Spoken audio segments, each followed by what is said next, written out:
Earlier you talked about that particular night, April 3rd, '68. from your recollection, describe for you, April 4th, 68. Well, I can't give you a recollection because I have none. I don't remember that day at all. The day I remember is the funeral. And what I remember about the funeral is that lights, cameras everywhere, and it was hot. And I was on my mother's lap. I was a little restless. And during the middle of the service, they end up playing the piece where my father talks about his own eulogy at the end of the Drum Major Instinct sermon that he had delivered February 4th, 1968 at Ebenezer. Now here is the thing. A few days before, when my mother was preparing me, and this is the part that I'm told, when she was preparing me to see my father laid out in the casket, she told me, when you see your father, first of all, your father is going on to live with God. He's, a spirit. And when you see him, he won't be able to talk to you. Because she knew that whenever Daddy came home, I used to run up in his arms and we'd have this kissing game. Now, I do remember the kissing game. Mm-hmm. She didn't tell me about that. And so here at the funeral, suddenly, here's Daddy's voice. And she didn't realize that she had told me, he won't be able to talk to you anymore. But I'm hearing his voice. Even though he's not talking directly to me, I'm hearing my dad, and I'm literally, there's probably film where I'm looking around, and she said I was looking like he was coming up out of the casket. That was very confusing for me that day. And then I do remember, I don't remember going out of the church. Yes, I do. I remember the casket going by. We get out of the church, and then I fall asleep along the route that we walk from Ebenezer to Morehouse. I wake up at Morehouse, and your kids are just strange, the things we notice. So I'm looking up at the stage, and it just looked like something was not angled right. It was like something was crooked, and that's all I remember. I don't remember speeches. I just remember my dad's voice at the actual funeral. I don't think anybody can comprehend what your life was like and that of your sister and your brothers and your mother in the years afterwards. Because this huge figure, who for you is Daddy, mm-hmm. but for the rest of the world is this icon.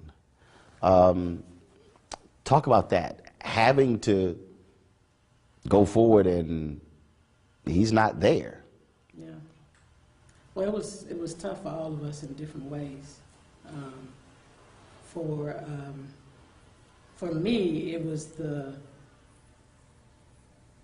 incessant drive of looking for another daddy. It's like, can they be my daddy? So we had these photographers that were around a lot. And when I think about it now, it's like paparazzi. Mm-hmm. Growing up, we had a lot of photographers around, but we had some after. And I can't remember if it was Flip Schulke or someone else. But at one point I said, can he be my dad? Because they were around so much. And it's interesting because kids don't really register color the same way that we do as adults. So that was one thing, I was looking for Daddy. Uncle Andy became, like a surrogate father to all of us. He was actually the only one who stayed around, really, out of everybody. Consistently came by to see us and everything. And then there was another gentleman, Bob Green. I don't know if you know Dr. Robert Green, mm-hmm. who's an educator, worked in the movement in the latter stages. But they came around a lot. The other thing for me is that initially I was fearful that something would happen to my mom. So in the initial stage, I was like, please don't go. Because when she would leave to go out of the house, out of town especially, I didn't know she would come back. So, we had that kind of trauma. And my journey was probably totally different from everybody else's because they had including Dexter, they had an opportunity to spend time with Daddy on the road doing some of the work. Dexter got to go with him to tour some areas of Mississippi. Martin and Yolanda, Martin went with him there as well, but Martin and Yolanda got to go on a couple of marches or so. I didn't do anything. So I'm the child that is clueless as to whatever has taken place. So I'm trying to sort all of this out, and my mom is trying to hold it all together. Mm-hmm. And I don't know this personally, but what she shared, you know, even in her recent book that was published, My Life, My Love, My Legacy, she talked about trying to pull it together coming out of that room because of that void, that emptiness. And Martin was in the bed right there next to her, and she had to do what she needed to do in that room before she emerged, because she had to go into mommy role, she had to go into carrying the legacy role, building the King Center and all the work that she was doing. And I never saw my mother really cry. She was just this strong figure, but she helped to try to translate all of this for us and help us understand that our father made an important sacrifice for all humankind. And I think that's what helped us ultimately, because I went through my cycle of hating, anger, and still struggle a little bit with the anger. But I think because of the things she taught us along the way and that she modeled, it kept us. Because, I mean, what we went through, and then my uncle the next year, being found in his pool mysteriously, and he didn't drown, no water in his lungs. He was there when Daddy was assassinated, so we're thinking something's connected. According to, you know, the accounts of Alvita and the brothers, that Vita heard him say, you know, I know you know something about my brother's. No, she heard her father say, I think she said, I know you know something, or that somebody said, I'm coming after you, or, oh, he said, I'm coming after you or something. I can't remember, I don't want to get it wrong. But the point is that he was mysteriously found in his pool. Then my grandmother gets shot. Right. So we're dealing with, for me, in a matter of 6 years as a child, I'm trying to sort through all of this. So by 11 years old, Dad is assassinated, uncle's killed, grandmother's killed. In 6 years. In 6 years as a child. So I couldn't figure all of this out, and I didn't talk a lot as a kid. So you can imagine I'm holding all of this in, and my mother did in the early stages brought a psychologist in, a psychiatrist actually, just to check on us to see if we were okay. And they felt that we were okay. The problem is they didn't come consistently. And so we're carrying this stuff, processing this stuff. PTSD. Yeah, and we're being taught about love, about forgiveness.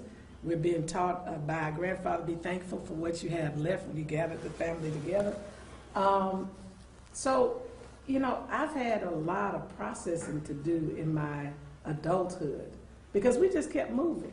Mama kept us focused on the work, you know, the importance of serving and giving.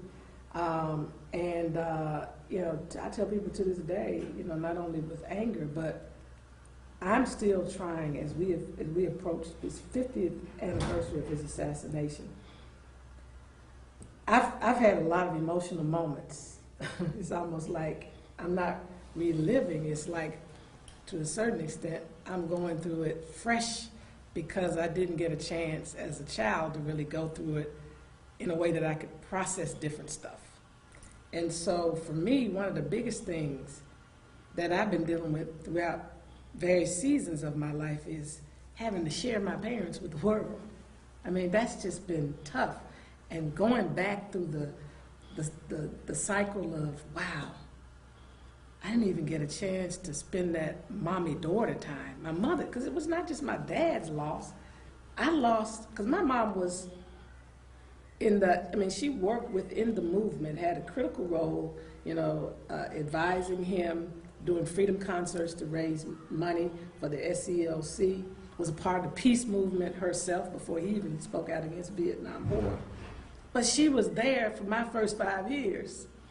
And then suddenly, my extracurricular activities seldom came. And so I'm having to process all of this now, and here's the assassination coming up because it brings all that back up. that daddy was assassinated, mommy had to shift, everything associated with that, having to do this publicly all the time, you know, and it's tough. It is tough. For you, April 4th cannot be an easy date every year.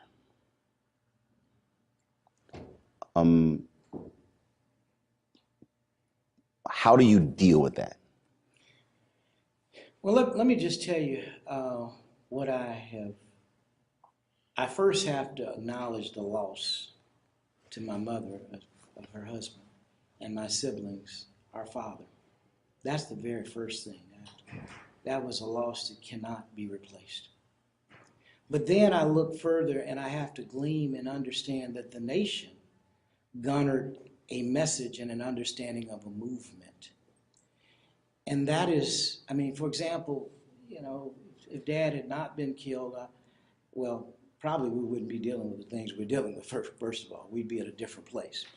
But had he been killed in a different way, it was the way, the trauma, the traumatic way that he was killed that I think makes his message, his movement, even more lasting. I think it would have been lasting regardless, because Dad was just connected. I mean, I wish that I had that level of connection that he had, not just to God, but to the universe and to human service. I mean, you say something like, if a man hadn't found something worth dying for, he isn't fit to live. And you do it. You know, now, I may be willing to die for my child, my wife and my child, but I'm not ready to go. I mean, most of us are not. But you have to be very poignant and strong. Figure out, you got to be willing to die for what you believe in. That's when people are very serious. You know, Hosea used to say. Hosea Williams. Williams, I should say. Hosea Williams would say. I know, but for the folks who don't know, go ahead. I appreciate you sharing that.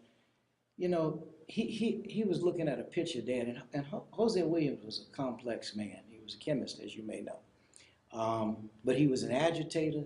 He was, I mean, he had alcohol problems. He had all kinds of things, all kind of flaws like we all do as human beings. And he used to attack my mom. And so I was going over there to deal with him. Say, now look, you say you love Dr. King, and I'm sure you did, but you're always attacking my mom. Dr. King's vision wasn't about no bricks and mortar. It was about feeding folk. Well, all of that is included. So what you're saying is not quite right. But I never got around to saying this because he looked up at this picture of Dad above his and he said, you know, I love your dad. I never met a man like him. He said he did two significant things. He conquered the love of wealth and the fear of death. I said, my God. Say that again. He conquered the love of wealth and the fear of death. Now understand, when you don't really care about money, you know things are going to be all right, and you're not afraid to die, you're unstoppable. And that's the kind of spirit that all of us need if we want to address these critical issues today. Not being afraid of what people are going to say or who's going to follow us, particularly if you know you're standing on justice. You're standing on the shoulders of great individuals, because we've had great people in our nation's history and world. It didn't start with Martin Luther King. Martin Luther King Jr. certainly was one of our greatest of our time. But you know, there have been great people going way back who did things with nothing. I mean, you go back to think about it, Harriet Tubman, who said she could have freed more folk if they knew they were slaves. I mean, we've had some. You know, think about Frederick Douglass. I mean, the list goes on. Du Bois, Booker T. Washington, and the list goes on and on. There's so many, and the inventors. And that's, I mean, we don't really, as black people, honestly, we really don't truly realize who we are. We don't realize we were kings and queens, and that civilization began on the African continent. Most of us don't realize that because we're taught negatively. Now, I don't know what Black Panther is going to do, the movie, to change some of that, because this has never happened. We've never had an almost all black African cast that is charted all past the numbers. I mean, that's phenomenal, quite frankly. Everybody's kind of focusing on Martin's assassination, and I've been trying to figure out a way to help them to realize that he didn't go nowhere, that his body was buried, but his spirit is more alive now in more ways than any of us can ever imagine. And I think I say that there's nothing that I've done that I did on my own. But that's the view we held about death. He was never nervous about dying. In fact, he almost put you in the dozens talking about your death. And he made us laugh at death to keep from getting nervous. And he said, look, you're gonna die. Death is the ultimate democracy. And you got nothing to say about when you die, how you die, where you die. The only decision you have is what is it you give your life for. And you can do that any day and every day because you know not the day nor the hour. And then he'd switch gears and say, but if your time comes, I know how sorry and trifling you are, but I think on my good day, I could even preach you into heaven. And he would start preaching your sermon, your eulogy, bringing up every trifling, ignorant, sinful thing that he could think of and asking the Lord to forgive you and let me in.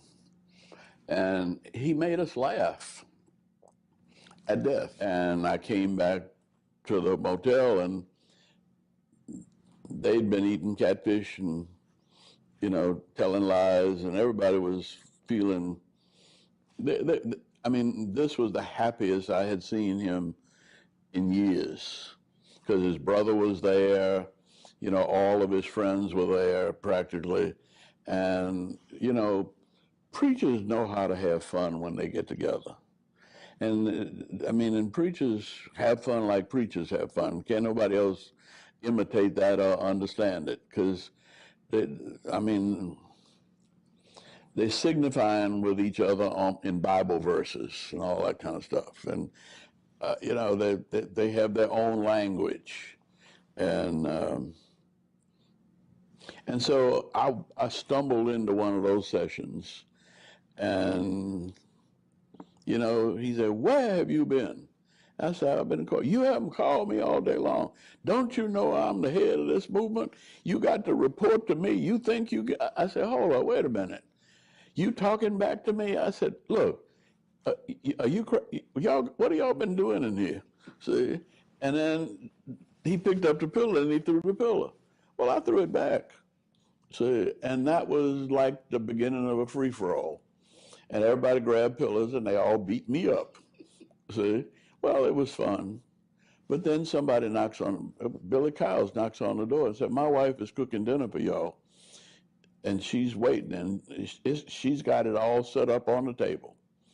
And so he said, well, let me go put on my shirt and tie. And he went upstairs and put on his coat, shirt, and tie. And he'd just come out, and I said, look, it's still cool, you better get your top coat. And it was almost as though he was saying, I don't need a coat. And he sort of raised his head like he was testing the weather. And then shot rang out. And we all gathered together after we came back from the hospital. And we all decided that you can slay the dreamer, but we will keep the dream alive. Take me to the last conversation you had with him. When was it? The last time I had an opportunity to talk with Dr. King was in mid-March.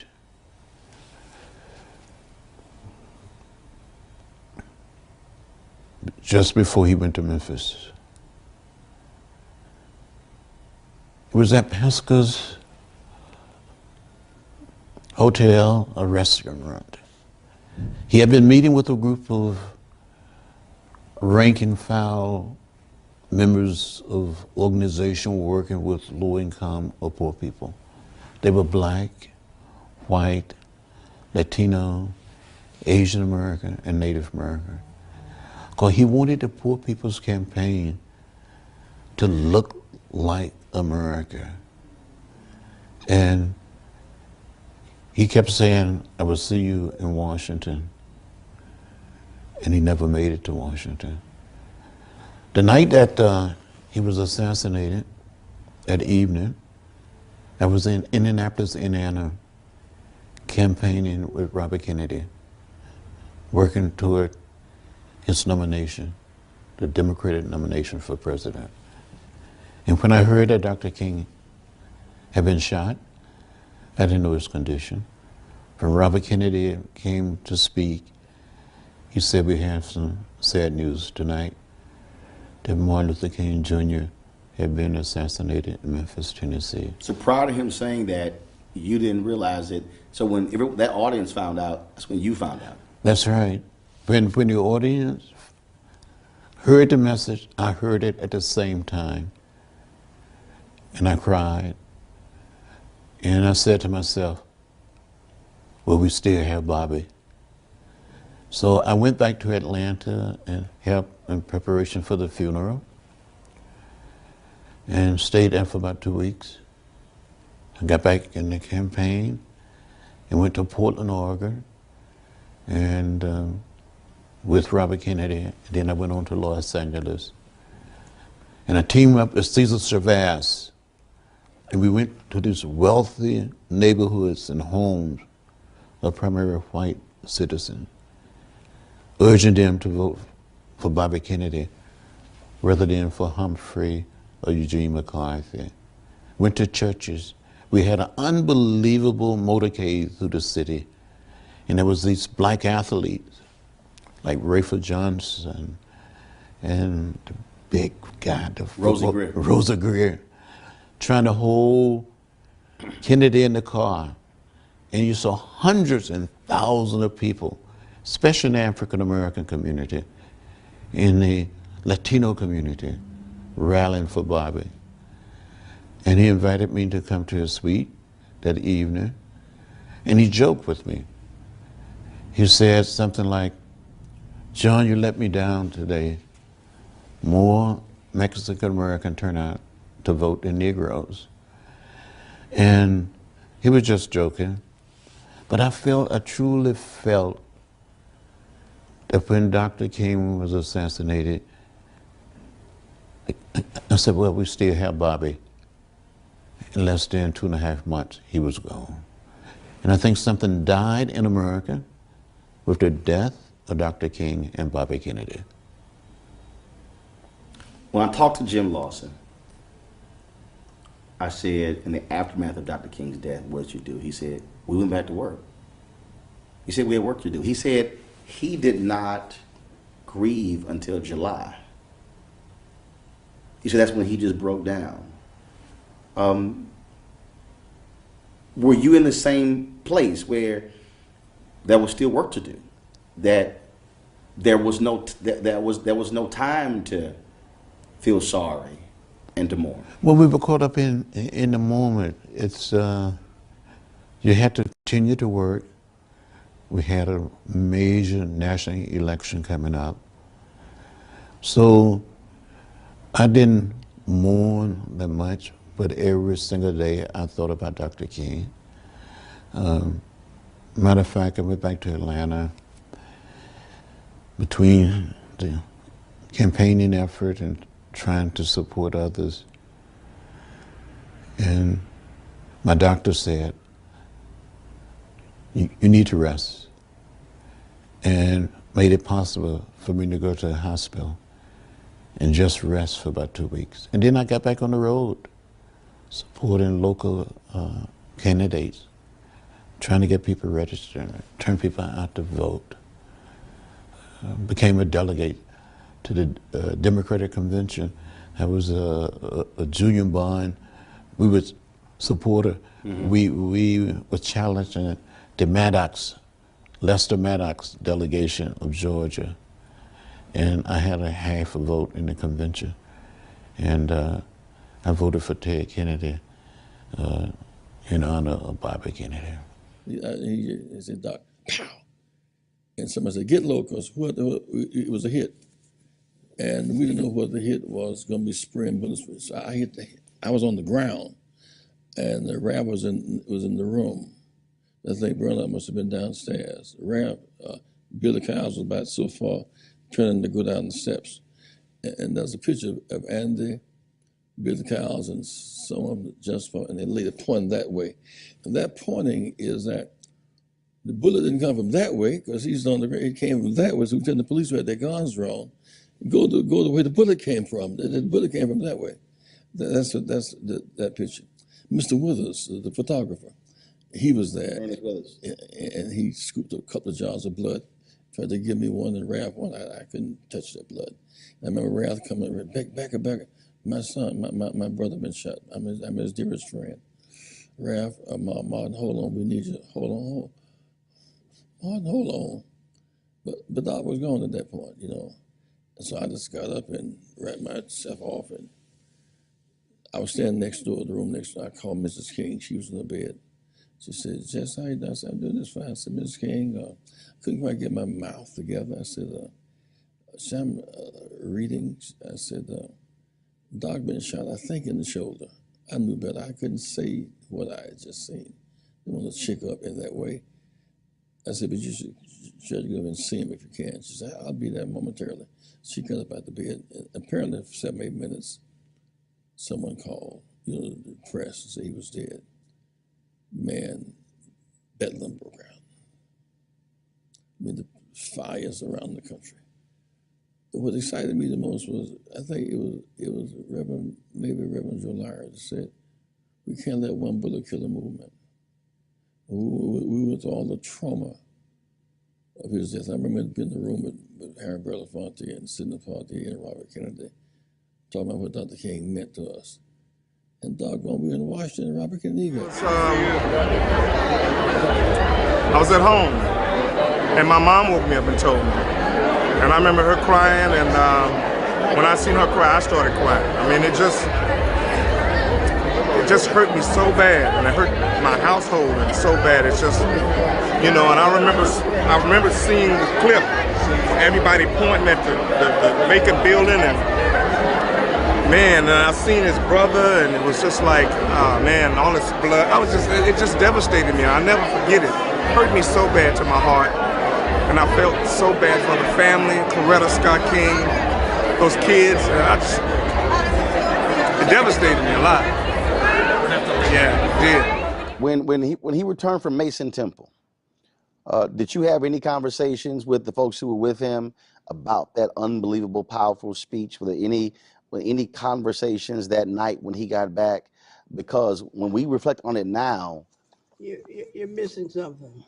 You know what you're missing? What's that? When he returned, did you have any conversations about what he was missing? He wasn't missing anything because I never left him. Andy never left him. Ralph never left him. We were always a team. We were always a team. We were. That's not an exaggeration. But we would.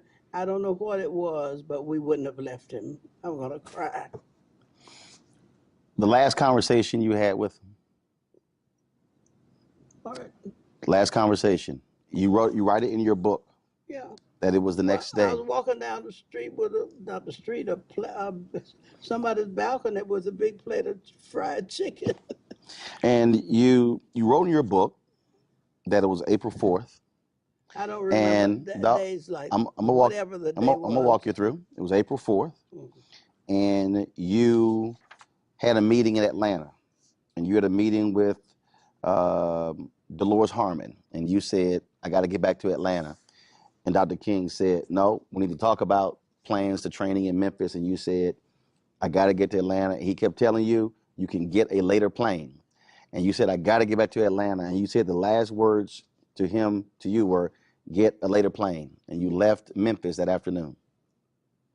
I do remember that I had left, but I also remember that I had a big plate of fried chicken from somebody's house. That in those days, people would cook for each other. Mm-hmm. And this woman was glad to cook a plate of chicken, and she knew Dr. King was going to eat some of it. So he really loved eating that fried stuff. So there's nothing to talk about except he loved to eat fried chicken. What is it you would want to know? I brought the chicken to that woman, to that house from another house where they actually did stuff like that. You're too young to remember when people would pass food from house to house, and, not because they needed to, it's because they wanted to. Oh, serve Dr. King some chicken, you know. So You were in Atlanta when you found out that he had been killed. now that's the very, very hard part for me to detail, and so it's I remember somebody. I remember that I had a plate of food that Martin, because he had not had any dinner. Now that was a previous day, on April 4th. You were in Atlanta. Okay, well you're reading, so I gotta go read my. It's all good. It's all good. So April 4th, you're in Atlanta, and Rita Samuels tells you Dr. King shot, somebody killed him. I need to read that again because my recollection is I went to get this plate of chicken, and I don't want to debate about it until. Right. That was April 3rd. That was April 3rd. Yeah. So this is the next day. Yeah. I don't remember. I'm gonna go get my copy down. It's all good. No, it's your copy right here. Yeah. And so Andrew Young called you, and y'all talked. Yeah. And you said, I wish I could have been there with him in that last moment, talk with him one more time, showing total support for what we were about. And he said, that's all right. And he was calm, and he was consoling you. And I reflected on what Martin had said to me that morning, get on a later plane. And you said, Andy and I both had an abiding love for Martin. We love him still. We both still cry sometimes as we remember. Yeah, so. Yeah. The closeness, I think, is what a lot of people don't really understand. How close all of you were. It was too late to do anything different.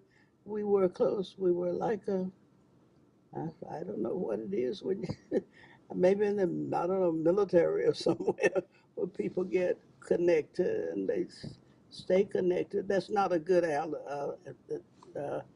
analogy, really, because I remember taking him some food at that woman's house, and when I took the food, and I got to think about which happened first. You know, the shooting, or did I get the food in his hand, and you know, things like that. Those are not details that I have held on to because I didn't need to. And you're the first one that asked me, you know, about, you know, that I used to talk about. He was walking down that corridor in the church with some staring at that lady's high heel shoes. Do you still miss him? Yeah. Yeah, I do.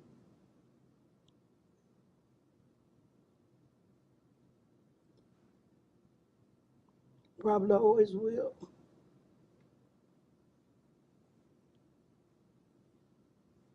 I was sitting in the kitchen having something to eat, and the radio was on, and I was like a lot of people, I guess I was in shock. Excuse me, miss. Can you move down, please? I'm sorry. And weep. And well, you know, I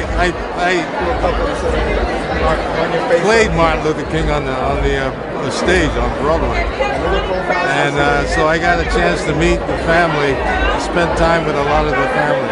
So it was a very special.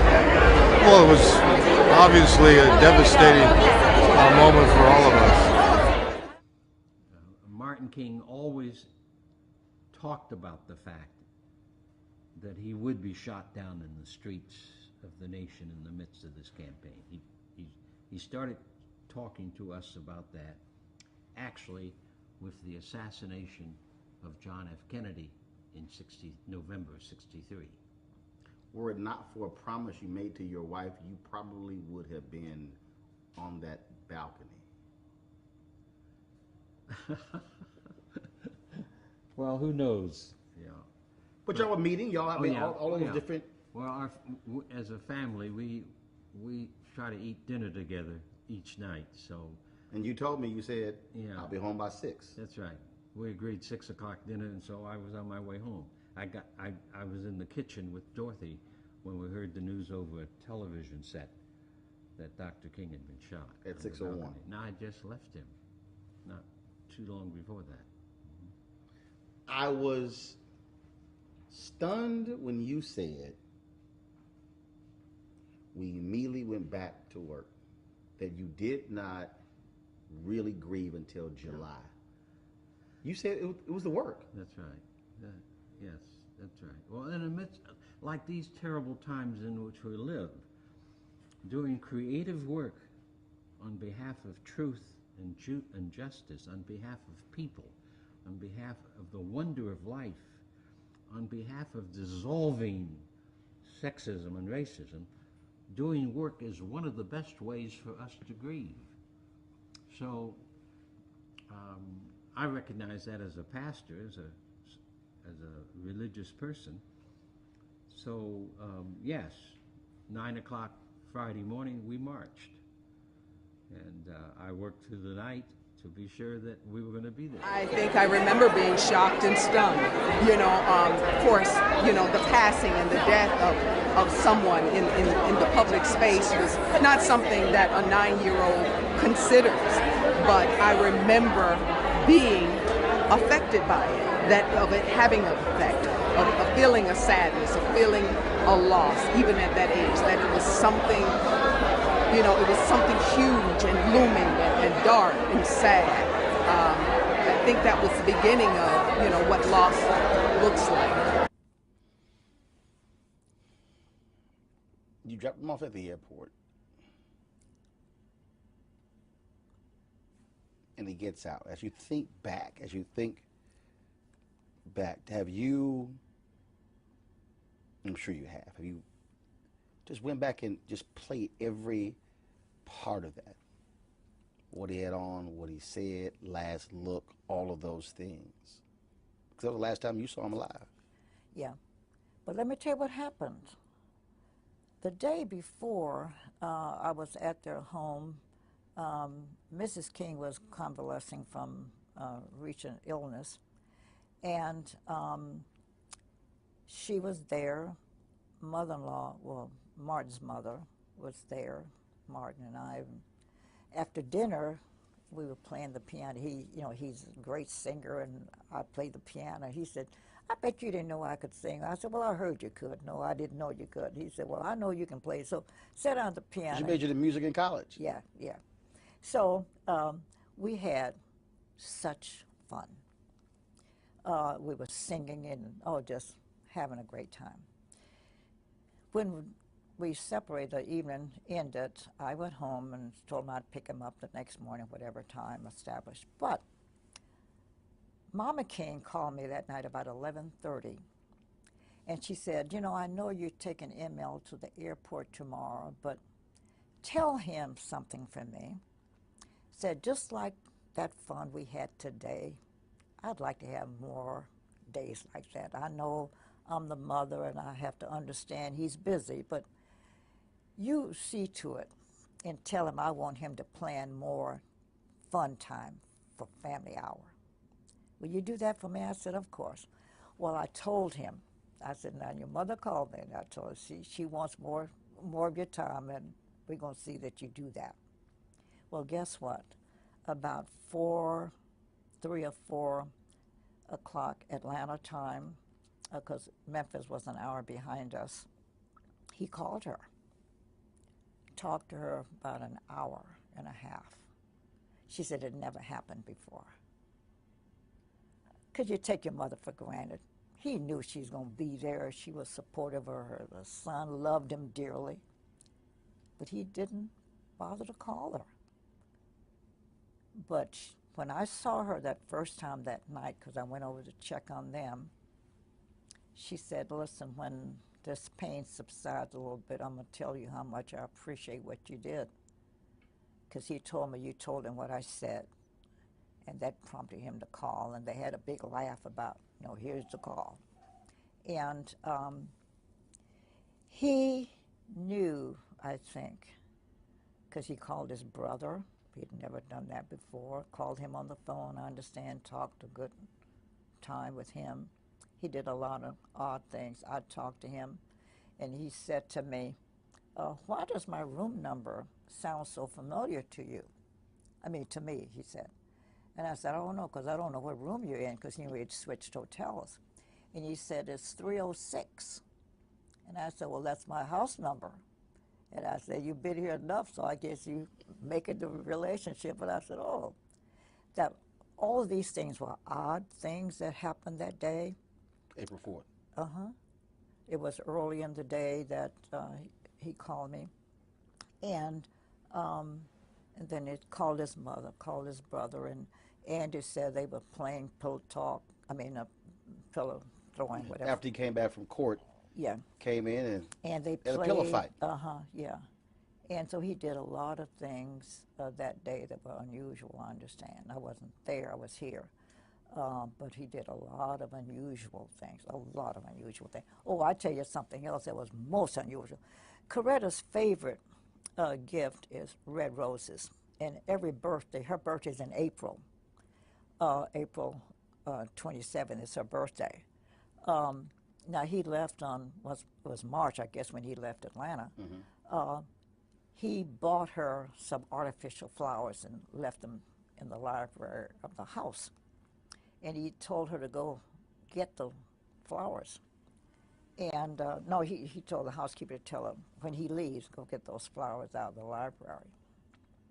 She was angry. He said, did you get those roses? So she said, yes, but I'm mad about it. She said, why? He said, because they're artificial. And guess what he said to her? I didn't know whether I would be here on your birthday or not, but I wanted your roses to be here. Now, he died, that was April 4th. Well, that was April 3rd when he talked to her. Her birthday's April 27th. Mm. He said, I don't know whether I will be there in person for your birthday, so, but here are your red roses. You know, she kept those roses a long time. Mm-hmm. 6:01 p.m., April 4th. Shots ring out. How do you find out? I was having dinner with the Grand Dragon of the Ku Klux Klan. And the maitre d' knew my relationship with the Kings, and she came over to the table and gave me a note. Well, we were talking. I was busy talking, and she said, did you hear about Dr. King? And I just folded up the note and kept talking.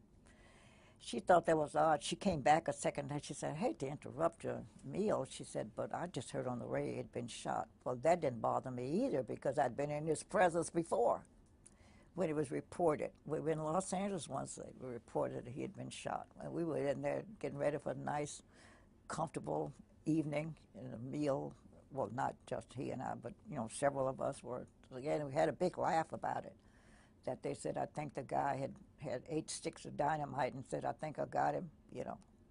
We saw it on TV. So I didn't think anything about it. I just talked to him earlier that day, and, you know, so he was all right then. And I said, well, maybe I'd better go to the phone. I went to the telephone, and their private lines were busy. And that's unusual, all the lines to be busy. And I said to my guest, I think I'd better go over there. So I then drove over. And as I was getting to her driveway, she was backing out. The mayor was there and the police. They were taking her to the airport. And she said, oh, I've been trying. She left the window down. It was raining. She said, I've been trying to reach you. I've got to go to Memphis, said. And she had a housekeeping staff, but she knew I had a special relationship with the children. Said, will you check on the children for me. I don't know what's going to happen. Because see, when they called her, they didn't they didn't tell her he was killed. They told her he'd been shot and injured. So when you're driving up, you still think it's not true? Well, I think something must have happened in order for the mayor and the police Right. to Once, come as get I her. said, I knew but as you're something driving happened. over, you're going, okay, we've heard this before, let me drive over. Yeah, right. But then Yeah. when you turn that corner and then you see Yeah. police and the mayor, that's when it hits you. Just something. Okay, something happened. Something did happen. Mm-hmm. And so you pull up, she rolls the window down, but she doesn't know that he's gone. That's right. She didn't know it. And it wasn't until she got to the airport that she got the call that, and I think the mayor got the call that he is gone. And so Martin's secretary was there at the airport to join her, and they went to the ladies' room, and that's when she got the real official word. And then she came back home. Mm-hmm. So you're in the house with the children. And I stayed. I didn't leave there until 5 days later, 6 days later. Mm-hmm. You know he's gone. Did you wait for her to return to tell them, or they made aware, the children? Oh, I would never, not even consider telling the children. She came shortly, I guess, after, well, I guess they could speed, but she came, it didn't take her long to get to the house, and she came in telling her staff and everybody. By now, the house is filling up because everybody else now has heard. But she said to her staff, do not tell my children. I'll do that myself. And so her bedroom was at the end of the long hall in the house. So she decided to make that her solace. And then people up front would answer the phone and then direct the call back to see if she would take it out, be the interceptor. I just stayed with her. But she got ready to go tell the boys, and she asked me to go with her. And she had a death grip on my arm, tightly, trying to tell the children. She told Dexter first, the younger boy, that, your dad has been seriously hurt. She couldn't bring herself to say. She said, your dad has been hurt. Well, how bad is he hurt? She said, pretty badly, I understand. But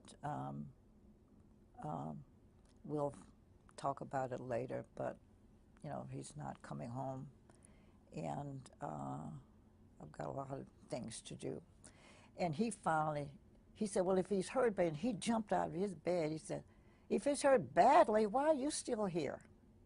You all do everything together. Why are you still here? And he was chastising her. And she said, oh, well, got a lot of decisions to make. And she was calmly, still holding me so tightly. And then we went to the other side of the room, which was the other boy's side, Martin. And she told him, he was older, so she said, it's pretty serious. And so we got a lot of decisions to make. I don't know what we're going to do first, but it looks like he's very, very serious. She still can't say. She couldn't say it. And he said, well, what must I tell my children, my friends at school tomorrow? So she said, well, you're not going to go to school, so you won't have to worry about that. And he leaped up. What do you mean? I have to go to school. Miss Davis said that, cutting her classes. And I laughed later, not at that moment, but I said, oh, that teacher put fear in those kids, cutting these classes. But she finally got out of the room, and then she had a sigh of relief, that she finally had told them. Now, Bernice was too little. She was only like 4, I think, and didn't understand. But Yolanda came in, and she sat on her mother's bed right beside her, and they embraced, crying, like, we're big girls, we're not going to cry. Daddy wouldn't want us to cry, so we're not going to cry, Mommy. We're going to pull this thing together. The two of us can do this. And they are wailing. The most poignant moment. That was a difficult moment for me, and I guess I was crying too, because they were just embracing tightly, saying, we're not going to cry. We're not going to cry. But so they finally said, okay, we're gonna work this thing out. As the calls were coming in, they would assume Mrs. King would want to talk to the president. And so, you know his voice, so I would take the call and said, okay, Mrs. King, this is President Johnson. But what was interesting, everybody had the same message. And it's the same one maybe you and I make, like someone dies, she said, if I can do anything, let me know. And meeting it, you know, anything you need me to do, let me know. If there's anything I can do. Mm-hmm. Everybody had the same message except one call. Kennedy, Robert Kennedy. His call was the one that was different. He said, Mrs. King, it's obvious. Now, when he called, it was, now see, in Atlanta it was about 5 or 6-ish, and people started calling. And so up until now, it's almost 10. Mr. Kennedy said, it's obvious, Mrs. King, that you need more telephone lines because I've been trying to get you ever since the news broke. But Mr., and I'll make up a name because I don't remember the name, but Mr. John Jones is en route to Atlanta now to install 9 telephone lines for you. He'll be there at 12:30 tonight. He's en route now. I also heard on the TV that you'd perhaps want to go pick your husband up in Memphis. So we've dispatched a plane. It's already there in Atlanta. The pilot's name is Sam Smith, tailgate number 12345, telephone number 822. So whenever you want to go, all you have to do is make this call. He will take you, and he's in readiness whenever you want to go to Memphis. Also, who's your point person? And she told I was going to be her lead spokesperson. And he said, Zernona, call every hotel in the city of Atlanta, talk to the management, and put a clamp on all the rooms in the hotel, in the city, that people will be coming to this funeral who are heads of states, and we got to be sure we have the right allocation of space. And my team will be there tomorrow morning, and we're going to set up an office at 123 Maple Street, and we will help govern things.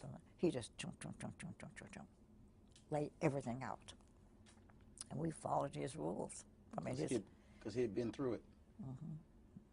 He said, we know how, we've got experience in this. We know what we're doing. And he was right. And I was there when Jacqueline Kennedy came, which was the expected moment. Two things happened. I don't know, you got time for me to tell all this? Before I tell you about Mrs. Kennedy, I'm going to tell you about Nixon. He wasn't president at that point. He was the Republican candidate. Yeah, the candidate for Republican. He called our newspaper publisher and said, I know Dr. King's feelings on me, but do you think you could help arrange for me to come visit Mrs. King? My wife and I want to come make a call on her. And he said, no, I can't do it, but I've got a very good friend who's at her house, and he was talking about me, and she will tell me whether you can or not, so let me get in touch with her, and then I'll call you back. So he called me, and I said, I don't know, I didn't run it by her. Well, when I told her that, in the house there were people who said, oh, no, Dr. King would want to see him, and so they talked to her, saying, no, why don't you say no? Well, I had her last ear, so I said, Mrs. King, this is not a time for politics. Why don't you let him come, but let's lay some ground rules. No entourages, no press, no nothing. Just come. If he's making a personal call, then he personally can call on her. So she bought my advice and agreed. Called Mr. McGill and told him and said we wanted him to come unannounced. And sure enough, he came. But guess what happened? He came up, and we knew what time. told us all the way. He's at the airport now. He's on his way. So we knew when to expect him. And when he came here, I went to the door, the front of the house. He came in a beige, I don't know cars, but like also a Chevrolet, something like that. It wasn't a fancy, well, I don't want to offend anybody, but it was a small car. And I ushered him in. Well, he was by himself, but he said, you know, Mrs. Nixon was coming, but he said that they got a call that one of the girls got sick and she had to rush to New York. He said, but, so he sat by her bed, that's where she received her gift. She said, on her bed, we had a chair, and he sat there face to face and told him he knew how Dr. King felt. He said, but this is not a political call. My wife and I were coming, and he went on to tell why she knew. He said, I have brought with me a check, a personal check, that we are feeling the grief, and because we are Americans, we have to take some responsibility for this. So as our personal expression of sympathy, we want to educate all 4 of your children. And this check that we have here will cover their expenses wherever they go. There's enough money to educate all 4 children. Nobody knows that story because I haven't told it but a few times. Then we were told that Mrs. Kennedy was coming, and then the day she was due, she said she couldn't make it. Then we got another call. She said now she does want to come. She said, I don't have the strength to make it. Because she had to release, she knew the pain of Coretta Scott King. You're getting my script ahead of me, because what happened is she finally came. And as I said, you know, describing, you can get the picture of the house. The front door was up there. Coretta's bedroom was at the end of the hall. When she came, they told me she was here, so I went to greet her to bring her back. Roland, those 2 women didn't say one word to each other, verbal word, no word. Neither said hello. They didn't say anything. They embraced. That seemed like 20 minutes. Of course, it wasn't that long. But they embraced without a spoken word for an endless period of time. But you don't have to be smart to read their lips and their heart. The heart was saying, we know what you're feeling. You know, I know, we know. That was the most poignant moment, and it was the one time that I cried because I was feeling their language. It has to be hard for you because here you are, you go to the home, you're with the kids, she comes back. She asks you to be with her when she tells the children. You have to be her rock. Oh, yeah. So you can't grieve. You can't break down. You can't, you're taking the phone calls. You're doing, so how are you, did you just sort of just go like Robert Kennedy? You just went right into work mode? Oh, yeah. Because I'm not even sure that I ever cried, come to think of it. I'm saying later, but I never got a chance to grieve. Because one of the things, when she was trying to decide whether she's going to go to Memphis, and then right away I said, oh, gee, she needs clothes, because I wanted her to look nice. She's going to be photographed wherever she goes. So the next morning now, we were up, or the night went into morning. So by morning time, I told her I was going to go down and get some clothes. And I did. I went to a nice little shop downtown Atlanta that had nice clothing. And I told the man that I've come to pick some things for Mrs. King. I have no money. I wouldn't dare take time to ask her for a credit card, and I don't have any money, so will you trust me to pick what I think she wants, take it home, and if she likes them, we'll keep them, and I'll come back and pay. If not, I'll bring the clothing back. And he agreed to those terms. Well, I picked out a lot of stuff. Came home. As I was getting into the house, I had a man there who helped me because I had all these clothing. In the lobby, in the foyer of their home, Belafonte and Stan Levinson, and Stan Levinson was the Jewish friend who'd been with him a long time. Very close advisor, Dr. King. Exactly. And said, what are you doing? I said, oh, I wanted to look nice, so I bought a lot of clothes. And I told them the story. I didn't have the money. And they said, well, we wanted to look nice, too, and we know you know what she would look good in. They both gave me a credit card. Said, here, we don't care what you buy. Buy what you think you want for her. Here are the cards to pay for them. So when I came home, when I saw her later on, after the people subsided, she looked at my stuff and liked everything I brought. And I said, oh, I go back empty-handed. So I said, and I told her the story. I had money. Because she said, to give me her credit card. I said, oh, no, I got 2 credit cards. I went back, and guess what the owner of the store said? You got a balance here? I thought he'd lost his mind. I'm the same one who just left you with all your clothes. And he said to me, I've come to pay for them. He said, listen, I'm a white man in America. And I have to take some of the responsibility of having the climate that created this. So the least I can do is cover the cost of the clothing. You have a zero balance. You know. And I had also designed her headdress. And I had gone down to our department store, which was Macy's at the time. And we had a laugh because they asked me what time was I coming. And I said, well, I don't know. I was so busy, I don't have a schedule, I don't know. He said, well, it doesn't matter. We'll stay here till you get here. The store closes at 5. So if you're not here, I said, can you find the back door? And I laughed. I said, I'm black. I know where all back doors are. So he said, you leave the back door open. I can come through the back door. Sure, if that's what, because the store was closed, I went through the back door and told the lady, this is what I think I want. I had never designed anything either, so I said, this is what I think I want. And so the lady agreed to, do it up. And I said, and don't stitch it, just kind of baste it. So, she's got to approve it, and she may not like it. And it was the time except for when Yolanda, the daughter, came in and I saw her cry. She never shed a tear. That woman was just strong, making decisions and moving, never cried out after that. But when she tried on the headdress, then she looked in the mirror. And I'm sure she's saying, now, this is what I'm wearing to my husband's funeral. And she broke down that time. But those were the only times she cried the whole time.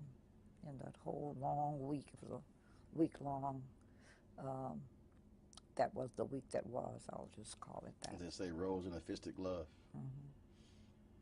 When you went to the airport, you accompanied her to the airport? When his body was returned from? No. I didn't see the body until, let me tell you that story, because the day he was ready for viewing, because I've been doing a myriad of things, while they had announced that there was going to be a public viewing at 11 o'clock, at that moment we were at the church. Coretta had to make some final revisions to the program. And so she went over to the church, and the security guard called her over there to say, Miss King, what must we do? Said, there are thousands of people lined up here to see the body. And so what must we do? And she said, oh, and it had begun a misting rain, and the worst kind of rain is a mist, it's just falling on you. She was such a kind, considerate, compassionate woman. She said, oh, well, let him go on in. And I said, no, Coretta, you should see him first. And I said, the public will wait, but you need to see him first. And what good advice that was, because once we finished the church, we went over to view. And I was, Harry Belafonte and his wife and I were the only non-family members. Everybody else, it's a large family. And I saw them when they came in, I stepped aside and Coretta came down and she had a faint response, like she was going to collapse.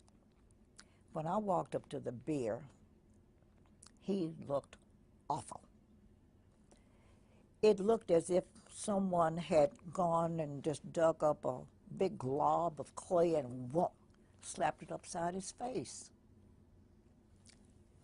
I was horrified.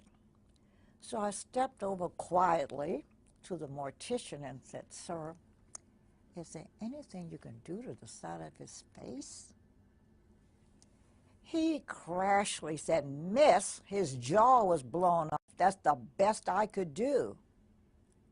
I was shocked. Loudly in the Loudly. presence Coretta of and the all of them family? could hear. Oh, I was so angry with him. And I finally said, "Forget him." And I said, something has to be done because he looked horrible. I mean, this big old glob of stuff. And so Coretta and I, they're sitting down. Oh. And I looked at Mama King, that's the mother, who's dark-skinned.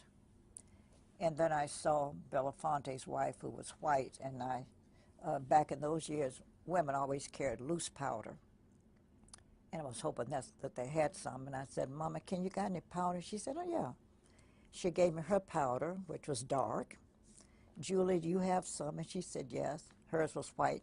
So I took the two and stood over the casket, looking at Martin's face and making myself a little roux of a mixture. Belafonte came over, took his handkerchief, and put it around Martin's neck. And so I'm dabbing to see what I've got here, trying to match the other side of his face to get a balance to it. And I finally got it. And Coretta smiled. And so I'm brushing the excess off of Martin's face. And Belafonte and I never knew what happened to the handkerchief. It was his handkerchief he had taken out of his pocket. And the excess, we folded it up. But he was to stay there till midnight, and then we were moving him to the church for another viewing at 3 a.m. And so I did it again because the body oxidizes with air. And so I went and did it again. So I did it 3 times before the actual funeral.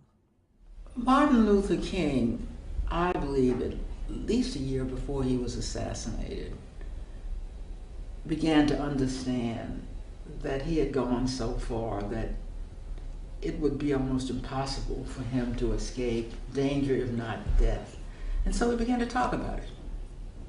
And up until the very end, when that last night at the Memphis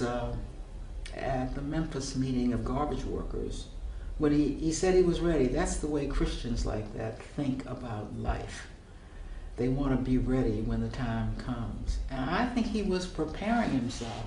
And yes, when he branched out into the Vietnam War and met criticism, when the Poor People's March did not materialize in the way he thought it would, and even then people thought he was out of his element, he began to understand that he was accumulating enemies in what we then call the power structure from all over the country and all over the world.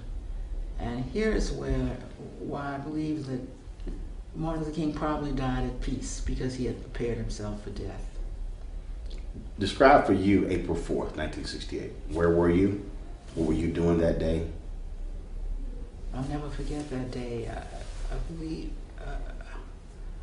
I remember, I think I almost woke up to it, to learn of it. And as much as we had learned of his encounters with danger, I have to tell you, Roland, assassination I was not prepared for. I was young and married and just had my first child, and you know, for me the civil rights movement would go on, or some version of it, forever. Yes, I knew King was in danger.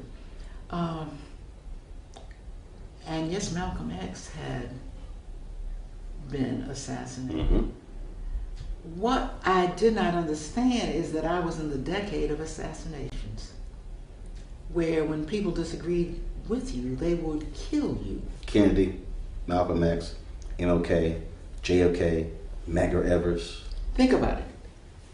And That's 5 in 5 years. Of 1 decade. And what is not coincidental is that if you look at the decades of the 20th century, none was more robust in change, and in change that brought results. It was as if the country had a cataclysm, a lot of change, a lot of reaction. It was a strange period, Roland. See, that started for me, that strangeness and that unbelievableness that that was happening to a lot of our political figures in those days. Started to me with the assassination of John Kennedy. Mm-hmm. You know, I never will forget that day in my life, or any of those days, because I was actually on my way to a business meeting when they came on the radio and interrupted and said they at that time they were just saying they thought he was dead, but he had been shot in Dallas. And I'm thinking, my God, this is the 20th century, and this is the United States of America. And you mean to tell me our president can be assassinated? I mean, back in the days of Lincoln, but okay, fine, it was, you know, but not in the 20th century, with all the protection and all the pre-planning for his routes and all the stuff like that. He could be assassinated. That was unbelievable to me. I actually saw Robert Kennedy get assassinated on TV. I was watching that night, you know. So Martin Luther King. Now, for Martin Luther King, who was Martin Luther King was the main warrior for the black people, as far as I'm concerned at that time, you know. I wasn't as surprised that they killed him as I was when they killed Malcolm X. You know what I mean? I wasn't as surprised because Martin was into a lot of stuff that a lot of people, bigots, hated. Mm-hmm. He was a marked man. I didn't expect it. I was hoping that it would never come to that, you know what I mean? But it did not surprise me because of who he was and what he was doing, you know. Horrible day. Horrible, just, oh man, here we go again. Where were you? I don't even know where I was. I was in oblivion, that's where I was after that. I don't know where I was, but it was just, here we go again.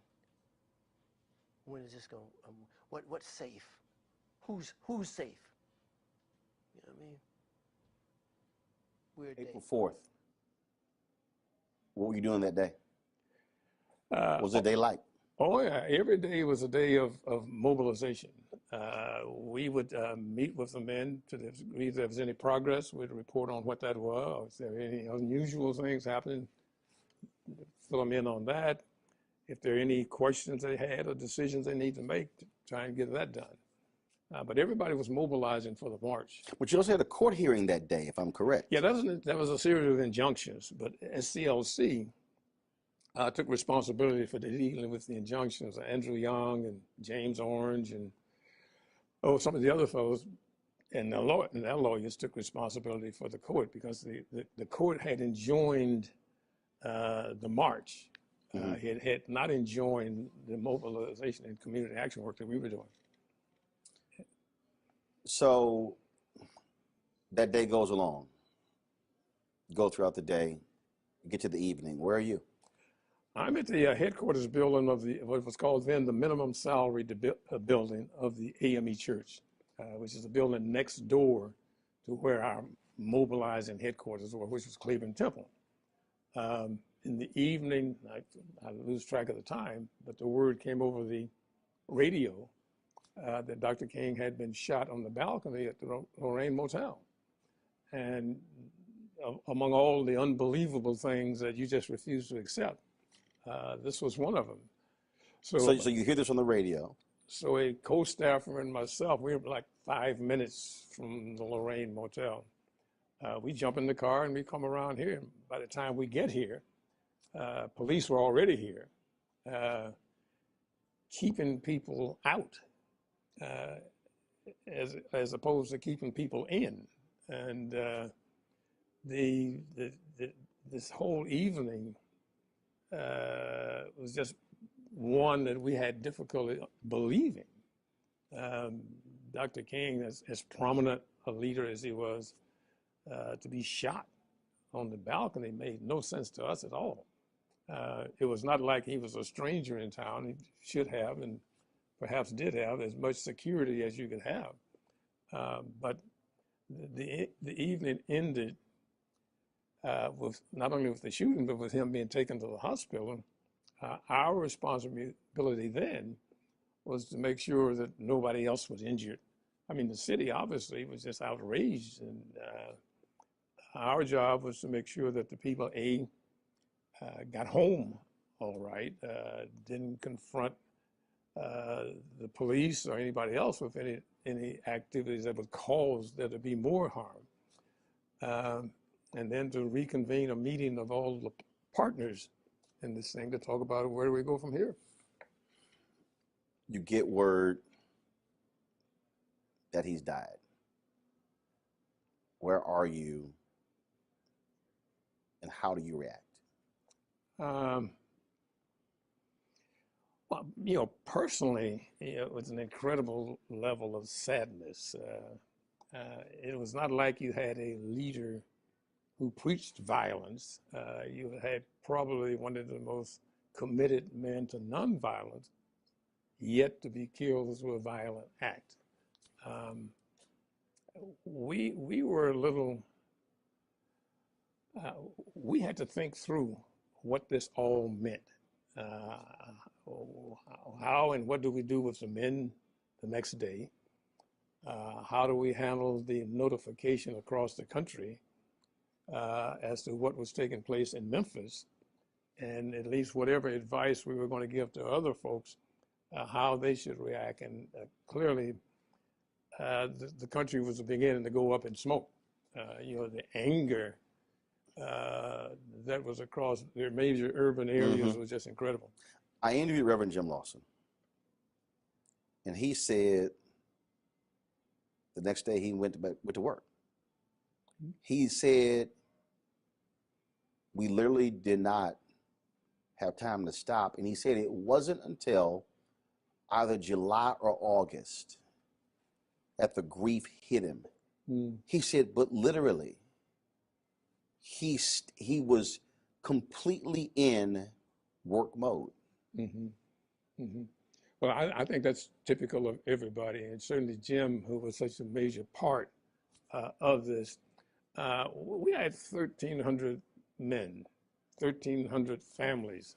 Who knows how many children that were a part of all this. We had a community by now that was totally mobilized in support of them. There needed to be direction given. There needed to be a conversation with the leaders. There needed to be addressing the young people, many of whom had become reluctant supporters of the strike, but they were supporters.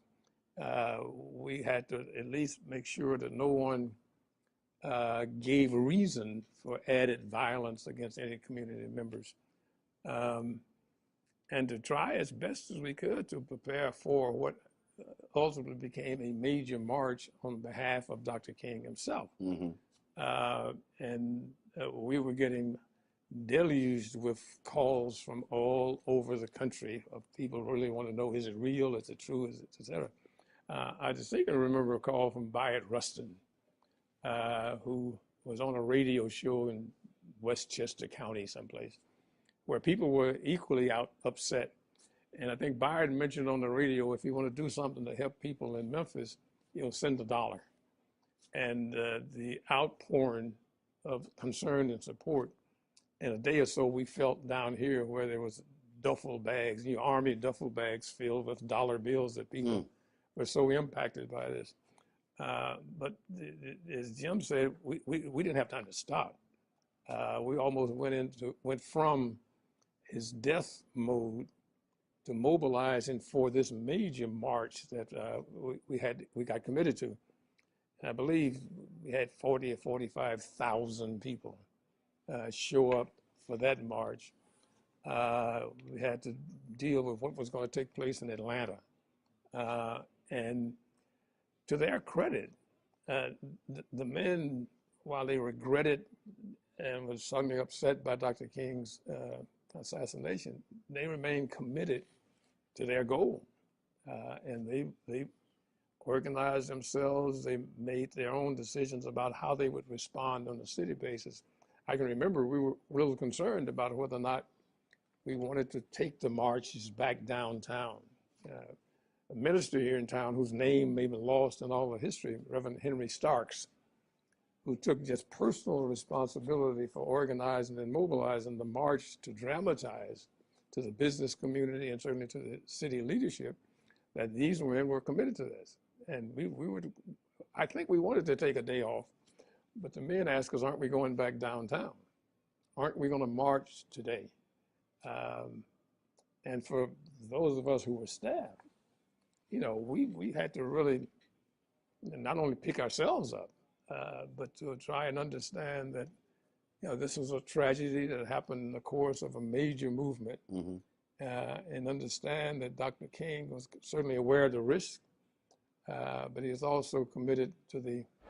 Well, it's kind of hard to describe because I was a single dad at the time and my boys.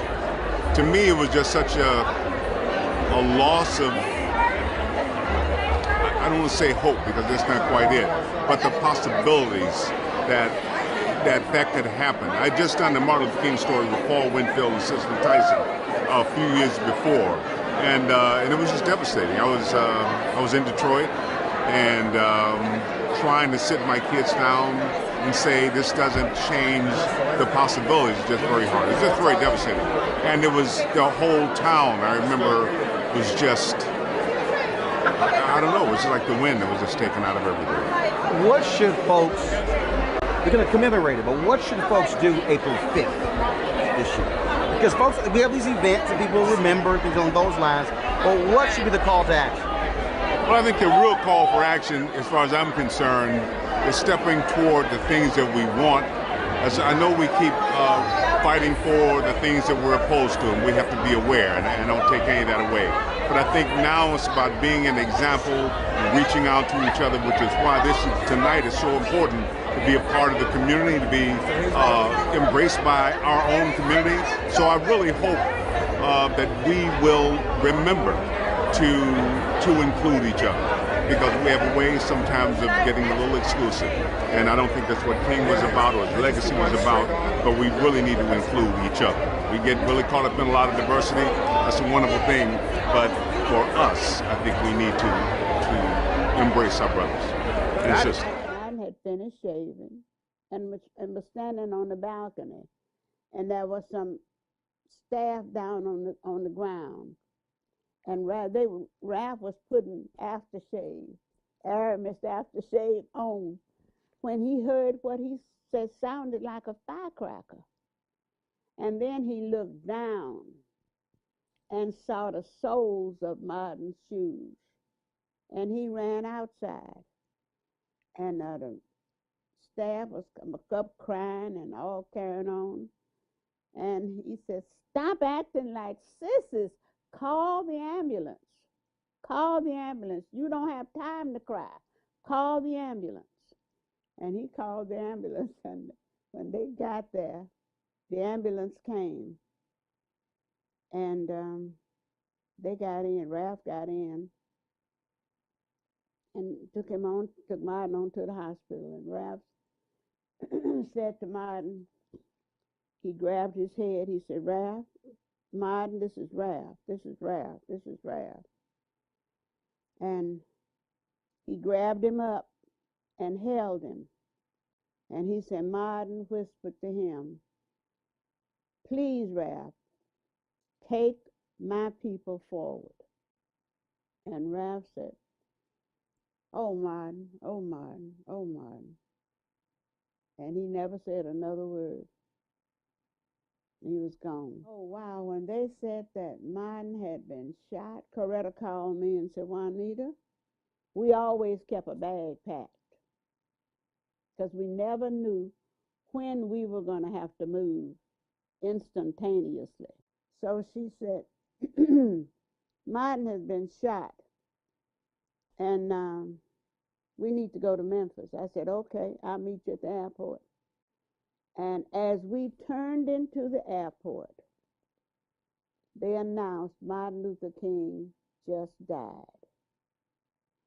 And my little children were in the back, and they just started screaming and hollering, oh, Uncle Martin is dead, Uncle Martin is dead, Uncle Martin is dead. Oh, what about Yoki? What about Yoki? Because my daughter and Yoki were like, you know, they were in diapers together. So they were each other's first friends. So we got there, and the chief of police and everybody was around Coretta. And because I told you we were getting ready to go to Memphis. And I said to her, I said, well, Coretta, I'll meet you back at your house. So I left there and went on to her house. And I stayed there that night. And I said, well, Coretta is, you know, what are we going to do? I said, I'm just so glad Ralph was not there. I said, because they would have gotten two at the same time. They would have gotten both of them. I don't remember grieving at all. This was what you always expected, all right? But you knew also that that wasn't going to end the struggle. And it's the struggle that you were concerned about. And you were the struggle that Martin was concerned about. It was, that's what it was all about, right? Is that it wasn't about, well, Martin is dead, and so let's go home. And that's nonsense. You would work harder because you didn't have a Martin King. We knew that everything was going to change. Describe for you April 4th, 1968. What were you doing that day? Where were you? April 4th, 1968, I was in my office in Wall Street, and I was leaving early because I was preparing to go down to Memphis, Tennessee. I had already talked to Martin earlier and to Bernard Lee and Andy about the logistics, about I want to be sure that you're going to have somebody meet me at the airport so you can take me directly to the place where he was speaking. Okay. So I'm rushing to go to the airport. And the phone rings, and I said, I don't answer the phone. Then something said, I don't know. I said, answer the phone. So I picked up the phone, and it's Harry Belafonte. I said, Harry, I can't talk to you. I'm rushing to the airport. I'm going down to see Martin now. He said, you got your television? I said, no. I said, he says, Martin's been shot. I said, what? So I turned on the television. And there, that's all it is. Martin Luther King Jr.'s been shot, you know. I get on the phone. I can't reach anybody. All the lines are busy. I can't reach Billy Kyles. I can't reach anybody. Can't reach Bernard. Can't reach anybody. Can't reach anybody. Me. And I'm trying to decide what to do. And then the phone rings again. You know, I wasn't even paying to the television. The television's in another room, and I'm trying to get through on the phone. Harry Belafonte, he says, Martin's dead. And he says to me, well, what are you going to do? And I said, well, what do you think I should do? He said, I don't think you should. Harry says, I don't think you should go. I said, we should get some more information. I don't think you should go. So I hang up the phone. And the very first thing that came into my mind was, they finally got him. They finally got him. Sometime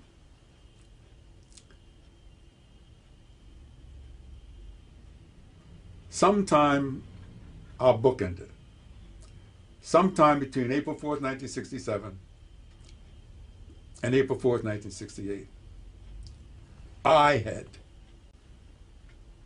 come to the conclusion that was not a question of whether Martin King would be assassinated. It was only when. And I discussed it very closely with Stanley Levison. And he said, well, this has always been a danger. I said, no, Stanley, you don't understand. Something new has happened. He said, yeah, I agreed. No, but I was really, and I was, you know, also angry, but, and so when that happened, they finally got him.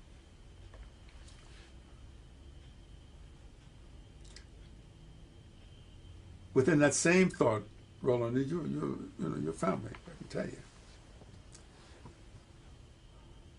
I wondered to myself, I said, I don't think I can stay in this country. It's fine, it's fine. I'm having a conversation. No, I can't stay in this country. I'm Clarence Jones. So I said, no, I can't stay in this country. The anger was so seething, you know. And I was drinking more heavily than I drink today. You know, I was drinking, you know, martinis and traveling throughout the South. I was drinking my Jack Daniels and so forth, you know, hanging out. Orville Billingsley, you know, you couldn't have a conversation with Orville Billingsley unless you drank. You know? So I was just, the anger was just beyond. I had made a personal judgment. I said, Clarence, you have to leave this country. That's what I'm talking to myself. I said this to Harry. I said, Harry, I can't stay here. So why? I said, because I don't think I have the discipline. I said, I was afraid. I mean, I had such crazy things like, I was 37 years old. He was 39, okay? And I'm thinking to myself, you know, I hear about all these bad guys in the Blackstone Rangers and how they can do this. I said, but I was trained in the Special Forces unit. You know? I said, all these talk about, I said, I really know how to kill. I mean, this is the way this really said. I really know how to kill a person 10 different ways. You know, that's the way I began. I was trained to do that. And I thought to myself, I ought to figure out how to get in touch with some of the guys that were in the Army with me. And so this is how you asked me this question. I began to think crazy things. I was thinking, you know, maybe I ought to go out and talk to the, so help me God, maybe I should go out and talk to the Blackstone Rangers and so forth. I said, you know, they're probably going to see me in my suit. They're going to say, who were you? But when I finished talking to them, I said, no, all you guys are walking around bad with your little guns and so forth. You don't know how to do a damn thing. I said, what you need to do, I mean, this is the way I was thinking. I said, I need to think whether or not, and you know, I mean, I was influenced by Che Guevara in my writings. I was, you know, all these things. I mean, Che Guevara could do it, and Castro can do it, you know, and if Ahmed Ben Bella could. I was sort of going through the, you know, I was going through all the liberation people. I mean, it's sort of crazy. Like, who am I? This middle class, educated lawyer, but I had some training. I mean, I was training, and so I said, that's what we need to do. I said, everybody else is out there selling wolf tickets because they don't know how to do it. I said, they don't really know how to kill, but I know how to kill. And that, so help me God. So I said, I want to see if I could be. And then when I began to think of myself, I said, I can't believe that I'm thinking this way. Okay. And I shared a little bit of that with Harry Belafonte and another fellow, a good friend of mine, and I told Al Sampson and Benny Johnson in Chicago, you know. So Bennett said, calm down. He said, if you want to sit with the Blackstone Rangers and so forth. So I went, after the funeral, so forth, I had to get out. I think I went to France and Italy for a little while. But the anger was so intense. It was so intense. They finally got him. Now, by the way, February 15th, I'm sitting with James Comey in his office, former FBI director. I'm sitting with him for about an hour. I got some nice pictures with him. And And finally, after we talked about the FBI and so forth, and I said, the last 10 or 15 minutes we're together, it's like, there's a big long table between us. He's sitting over here and I'm sitting here. And I said, you know, Mr. Director, he says, call me James. I said, well, Mr. Director, I said, there's one thing I want to talk to you before I go. I said, it's about the assassination of Martin Luther King Jr. I said, I know the Warren Commission, some kind of commission, you have these files, and I think maybe some of the files are not even going to be opened up until a later date. And I said, you don't have to say anything. I said, I just want to tell you something. I said, now, you know, some of the King children went into the prison, and they actually talked to James O'Ray, and one of them, Dexter, they said, no, I don't believe he killed my father, you know. Well, I believe that James O'Ray pulled the trigger. I think the evidence is abundant that James O'Ray pulled the trigger of the rifle to kill Martin Luther King Jr. But James O'Ray did not wake up in the early morning of April 4th, 1968, all by himself and say, today is the day I'm going to kill that King nigger. No, no, no, no, no, no. Martin Luther King Jr.'s assassination was a result of a cold, calculated, premeditated conspiracy to kill him. And I believe that conspiracy goes right to the feet of the Hunt brothers in Texas. That's what I believe. Okay? I can't prove it. But that's what I believe. But don't insult my intelligence to think that some hardly limited educated James O'Ray, he had a map of Canada, so he didn't have any education, he didn't have any geography. Where did he get? He didn't know that. It was clearly it was so forth, you know. And so he leaned over to me and says, "You have some very strong opinions." I said, "Yes, I do." So I said, "You and the government may think that the case is closed, but I don't think so." And he said to me, "You didn't hear me say the case was closed, did you?" I said, "No." "You didn't hear me say the case was closed, did you?" I said, "No, sir." Deep, right? And you know, by the way, I mean, you don't know, I'm going to tell you. He has a huge, Comey had a huge desk in his office. Mm-hmm. Had a glass top on it. Under the corner of the glass top is a photostatic copy of the memo from Robert F. Kennedy, from J. Edgar Hoover, mm-hmm. to Robert F. Kennedy, asking the authority to wiretap Martin Luther King Jr., in which the Attorney General had to countersign it, and it shows, "Okay, do it. Okay, do it." He says, "The reason I'm showing you, Mr. Jones, is every time there's a meeting of agents in my office, particularly a new agent, before they leave, I make them look at this, and I says, the FBI can never become that agency again." Describe April 4th, 1968. What were you doing? Where were you? Well, you know, I had left the country. I left in '67. Like a lot of people, I was not going to be drafted. I sent my draft card in and just said I wasn't going to go. And decided that, you know, the other choices were 5 years in jail or leave. And I thought, well, I'd always wanted to see the world, and saved up, my wife and I saved up whatever money we had, and we left in early fall of '67, and came back. Where'd you go?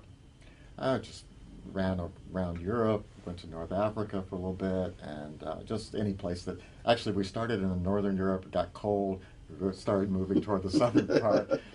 Spain was kind of like California, so we spent a lot of time, we were thinking about staying there for a while.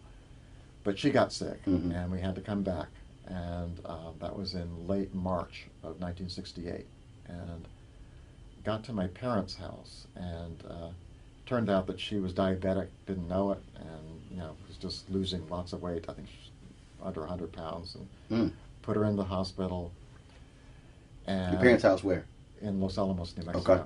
And so while she's in the hospital, turn on the TV, learn about Martin Luther King being assassinated. He was assassinated right there in Los Angeles. So for me, it was just a way of saying, look, this country is in real trouble. I mean, I recognized at that point I gotta live here, deal with the draft issue, get a draft lawyer and all that sort of stuff. But I knew I didn't have to read Martin Luther King's Chaos or Community, because what I came back to was chaos. And I think that the 50 years since then have been kind of putting a lid on it and assuming that the problem's going to go away if we just don't look at it. And I think that his book is that reminder that, look around the world right now. Democracy and diversity is a difficult, Vincent Harding, who I admire a great deal, and you know obviously, he said we should have advanced courses for everybody in democracy and diversity, because if you are investing your destiny to a group of people and they're not like you, different religion, different other things, you're going to have to learn how to work with that group of people. And I don't think we as Americans understand that takes work. And if it doesn't, you're going to have serious. April 4th, 68. Where are you? What's that? April 4th, 1968. Memphis tragedy strikes. Where are you? How do you find out? How do you feel? You're talking about Dr. King's death? Yeah. I was here in Tuskegee at that time. And of course, I was very sorry and very, very upset over his death. But it was one of those things that we always knew, and he always knew, even as early as the bus boycott, and this was several years before, that there was a possibility of losing our lives in the movement. So we have to be prepared to do it. But even so, he still believed in nonviolence and social change. Were you prepared? Yes, indeed so. And there were some people in the movement who didn't believe in that. And my brother happened to have been one, but I did believe in that. But you have to be able to stay focused and move ahead and do it in the right direction. But when I heard about Dr. King, and if you remember, when he published his first book, he was stabbed at a department store in New York. Yep. So he realized that he may get killed. And he knew that was always a possibility. But, you never want those possibilities to happen. And I was very sorry about it.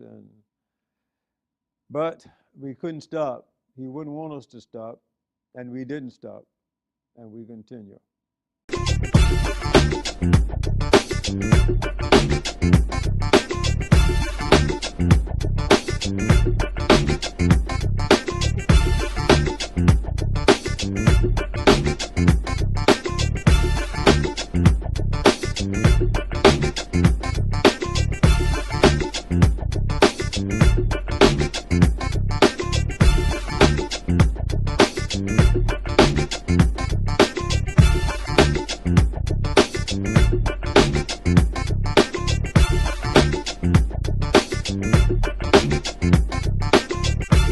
want to support Roland Martin Unfiltered?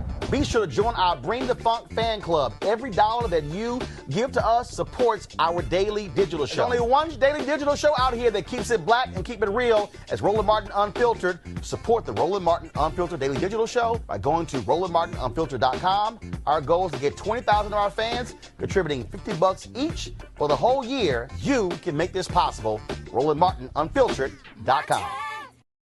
You want to check out Roland Martin Unfiltered? YouTube.com/Roland S. Martin. And subscribe to our YouTube channel. There's only one daily digital show out here that keeps it black and keep it real. It's Roland Martin Unfiltered. See that name right there? Roland Martin Unfiltered. Like, share, and subscribe to our YouTube channel. That's YouTube.com/Roland S. Martin. And don't forget to turn on your notifications so when we go live, you'll know it.